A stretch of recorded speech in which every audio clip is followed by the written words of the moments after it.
തലൈവരെ Karolis എന്ന പന്ന പോരെ കാലുകളിൽ വെടിമരുന്ന് നിറച്ചു വെച്ച മൊറോക്കൻ കാട്ടുകുതിരയായ നോഹ സദോദി കൊച്ചിയിലെ പുൽപ്പടർപ്പുകളിൽ അഗ്നി പടർത്താൻ വരുന്നു എന്ന് കേരള ബ്ലാസ്റ്റേഴ്സിന്റെ ആരാധകർക്ക് ഇപ്പോൾ ആശിക്കാം. കാരണം 90 സ്റ്റോപ്പേജ് പുറത്തുവിട്ട റിപ്പോർട്ടുകൾ അനുസരിച്ച് നോക്കുകയാണെങ്കിൽ മൊറോക്കൻ പടക്കുതിര FC ഗോവയുടെ മുന്നേറ്റ നിരയിൽ അവരുടെ വിങ്ങിലൂടെ ചാട്ടുളി പോലെ ആർക്കും പിടിച്ചു കെട്ടാൻ കഴിയാത്ത, മെരുക്കാൻ കഴിയാത്ത കാട്ടുകുതിരയെ പോലെ എതിരാളികളുടെ പ്രതിരോധത്തിന്റെ കെട്ടുപാടുകളെ പൊട്ടിച്ചെറിഞ്ഞ് അവരുടെ പ്രതിരോധങ്ങളെ എല്ലാം തച്ച് തകർക്കുന്ന മൊറോക്കൻ കാട്ടുകുതിര കേരള ബ്ലാസ്റ്റേഴ്സുമായിട്ട് ചർച്ചയിലാണ് എന്നാണ് അവർ പുറത്തുവിടുന്ന റിപ്പോർട്ട്.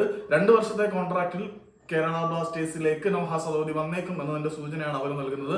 ബ്ലാസ്റ്റേഴ്സും നോഹ സദോദിയും തമ്മിലുള്ള ചർച്ചകൾ ഇങ്ങനെ നടന്നുകൊണ്ടിരിക്കുകയാണ്. ഇപ്പം നോഹ ബ്ലാസ്റ്റേഴ്സിലേക്ക് വരികയാണെങ്കിൽ അത് ബ്ലാസ്റ്റേഴ്സിന്റെ ആരാധകർക്കും ബ്ലാസ്റ്റേഴ്സിന്റെ മുന്നേറ്റത്തിനും ഒരു ഡൈനാമിക് ക്യാരക്ടർ നൽകും എന്നുള്ളത് 100% ഉറപ്പാണ്. പക്ഷേ നോഹ സദോദി വരുന്നെങ്കിൽ ആരായിരിക്കും ബ്ലാസ്റ്റേഴ്സിൽ നിന്ന് പോകുന്നത് എന്നത് പ്രധാനപ്പെട്ട ഒരു ചോദ്യമായിരിക്കും. നോഹ വന്നാൽ നല്ലതാണ്, പക്ഷേ അഡ്രിയാൻ ലൂണയെ പോലെയുള്ള ഒരു ഹൃദയാശ്വരനെ വിട്ട് കളഞ്ഞിട്ട് നോഹയെ കൊണ്ടുവരാൻ നിൽക്കുകയാണെങ്കിൽ അത് മണ്ടത്തരമായിരിക്കും. നോഹ വന്നാൽ കേരള ബ്ലാസ്റ്റേഴ്സിന്റെ മുന്നേറ്റ നിരക്ക് കുറച്ചുകൂടി വിനാശകാരിയായിട്ടുള്ള ഒരു ഭാവം വരും എന്നത് ഉറപ്പാണ്.